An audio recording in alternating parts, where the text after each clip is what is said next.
Je me suis souvent demandé pourquoi l'idéologie dominante, la pensée unique obligatoire, est défendue par des gens qui n'ont jamais d'arguments valables pour la défendre et font la sourde oreille aux arguments solides et éprouvés. Je pensais, comme beaucoup d'autres, que c'était peut-être simplement de la bêtise, mais ce n'est pas que ça. Il serait simpliste de dire que ceux qui adhèrent à une idéologie injuste n'ont tout simplement pas la capacité de penser de manière critique. Les raisons sont souvent complexes et multidimensionnelles, impliquant des besoins psychologiques, des influences sociales, un manque de formation à la pensée critique et des dynamiques émotionnelles.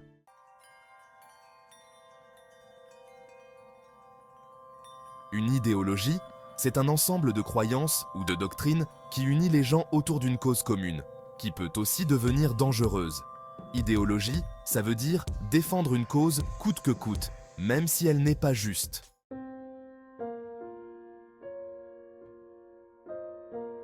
Quand on défend une idéologie coûte que coûte, on risque de devenir aveugle à la justice et à l'éthique. On justifie des actes immoraux simplement parce qu'ils sont en accord avec l'idéologie. La question de savoir pourquoi certaines personnes adhèrent à une idéologie et la défendent même si elle n'est pas juste est complexe et multifactorielle. Voici quelques pistes de réflexion, ancrées dans des aspects psychologiques, sociaux et culturels.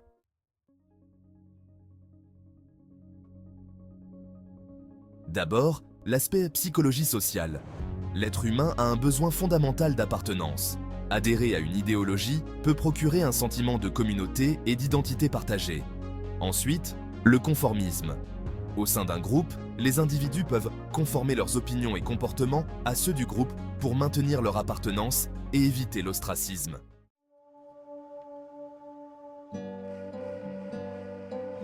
Cognition. Les idéologies offrent des cadres simplifiés pour comprendre le monde, réduisant ainsi la complexité cognitive. Pour certaines personnes, il est rassurant de voir le monde en termes binaires de bien et de mal. Heuristiques. Les heuristiques sont des raccourcis mentaux qui permettent de prendre des décisions rapides.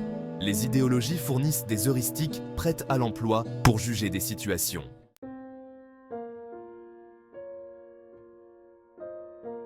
Éducation. Le niveau d'éducation et l'exposition à la pensée critique jouent un rôle crucial. Les personnes qui n'ont pas été formées à remettre en question les informations et à penser de manière critique peuvent plus facilement adopter des idéologies de manière non critique. Pensée critique. Un manque de compétences en pensée critique empêche les individus de voir les incohérences et les injustices dans une idéologie.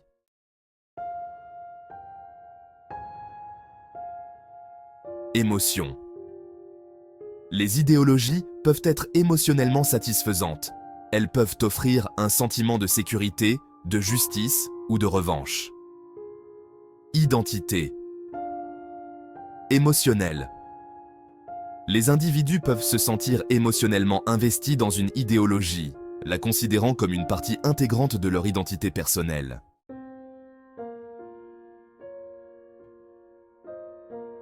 Dans le domaine de l'idéologie, les leaders charismatiques et les pairs influents jouent un rôle crucial dans le façonnement et la consolidation des croyances idéologiques. Fait intéressant, ce sont souvent ces mêmes leaders qui ne croient pas réellement à l'idéologie qu'ils propagent. Pour eux, il ne s'agit que d'un moyen de gagner de l'argent, un peu comme un gourou dans une secte. Par ailleurs, les médias et la propagande renforcent les idéologies en diffusant des messages simplifiés et émotionnellement chargés.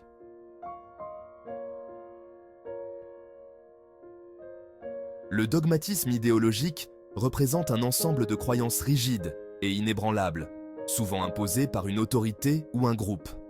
Les dangers de ce phénomène sont nombreux et peuvent avoir des conséquences profondes sur la société et les individus. Voici quelques points à considérer.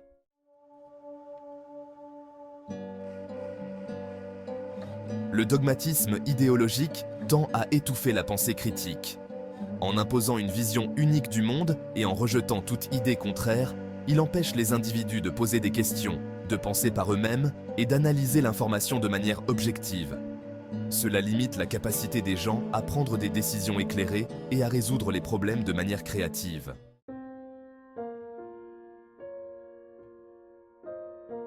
Les idéologies dogmatiques divisent souvent les sociétés en groupes opposés.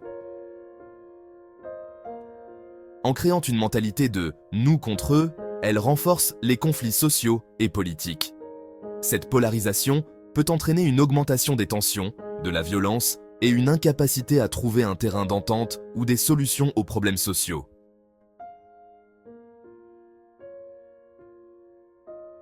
Le dogmatisme idéologique favorise l'intolérance envers les différences de pensée, de croyances et de culture. Les individus qui ne se conforment pas aux normes idéologiques établies peuvent être marginalisés, persécutés, voire éliminés. Cela crée une société où la diversité et la liberté d'expression sont menacées.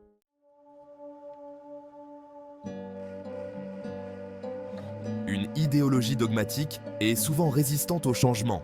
En s'accrochant à des idées fixes, elle empêche l'adaptation et l'innovation. Dans un monde en constante évolution, cette rigidité peut conduire à une stagnation économique, sociale et technologique, rendant la société incapable de répondre efficacement aux nouveaux défis.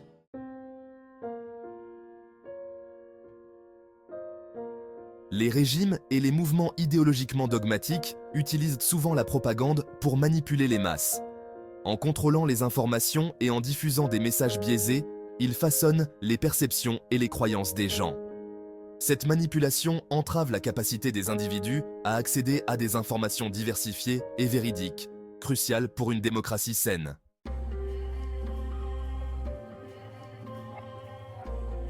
L'histoire montre que les idéologies dogmatiques peuvent mener à la répression et à la violence. Des exemples incluent les régimes totalitaires, où la dissidence est sévèrement punie et où des campagnes de terreur sont menées contre les opposants. Cette violence institutionnalisée entraîne des souffrances humaines massives et la destruction de vies et de cultures.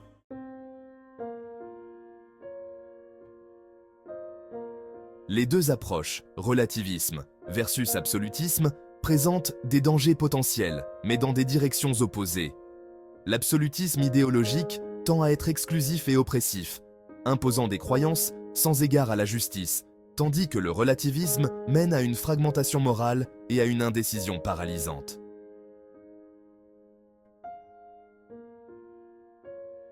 En politique, une idéologie rigide devient vite oppressive si elle ne respecte pas la volonté du peuple. Imposer une idéologie politique peut se faire par divers moyens, certains plus autoritaires que d'autres.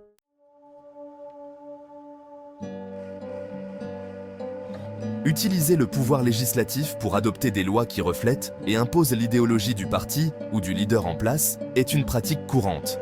Par exemple, des lois peuvent être adoptées pour renforcer des valeurs progressistes. Modifier la Constitution pour intégrer des principes idéologiques fondamentaux, rendant ces principes plus difficiles à contester ou à modifier par des gouvernements futurs.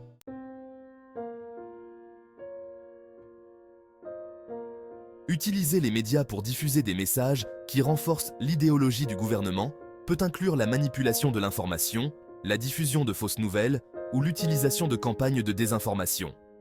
Limiter l'accès à l'information opposée à l'idéologie dominante, en censurant les médias, en interdisant certains livres ou en restreignant l'accès à Internet.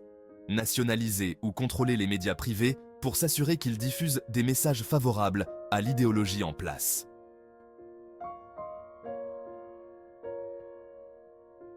Dans le domaine de l'éducation et de la culture, les gouvernements peuvent choisir de modifier les programmes scolaires pour y inclure l'enseignement de valeurs et de principes alignés sur leur idéologie.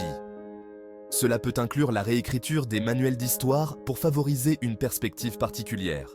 De plus, la subvention des arts peut jouer un rôle crucial, en finançant des productions culturelles qui promeuvent l'idéologie dominante et en décourageant celles qui la critiquent.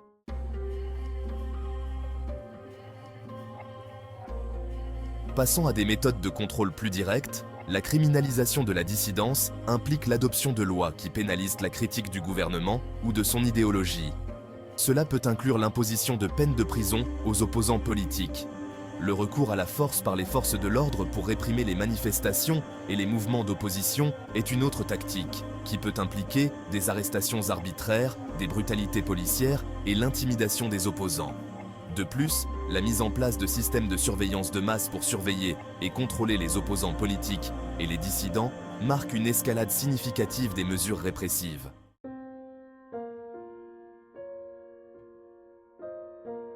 La manipulation du processus électoral est une tactique souvent utilisée pour garantir la victoire du parti au pouvoir. Cela peut inclure la fraude électorale, où les élections sont manipulées par la falsification des résultats, l'intimidation des électeurs ou la manipulation des listes électorales. Le gerrymandering est une autre méthode, consistant à redessiner les circonscriptions électorales pour favoriser le parti au pouvoir et diminuer la représentation de l'opposition. En outre, la limitation du droit de vote est mise en place pour empêcher certains groupes, souvent ceux perçus comme favorables à l'opposition, de voter.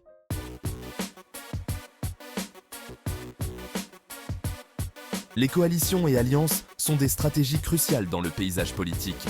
La formation de coalitions implique de s'allier avec d'autres partis politiques ou groupes influents pour renforcer le pouvoir et promouvoir l'idéologie dominante. Le patronage joue également un rôle clé, où des nominations politiques et des avantages économiques sont utilisés pour s'assurer du soutien des élites et des acteurs influents.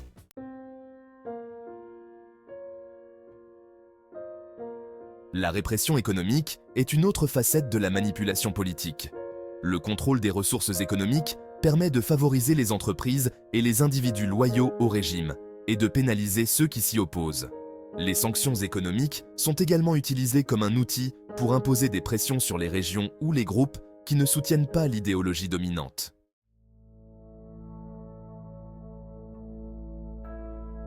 Dans un sens plus étroit, le concept d'idéologie concerne les modèles culturels d'interprétation et les pratiques sociales qui contribuent à justifier et à maintenir l'injustice et l'oppression sociale.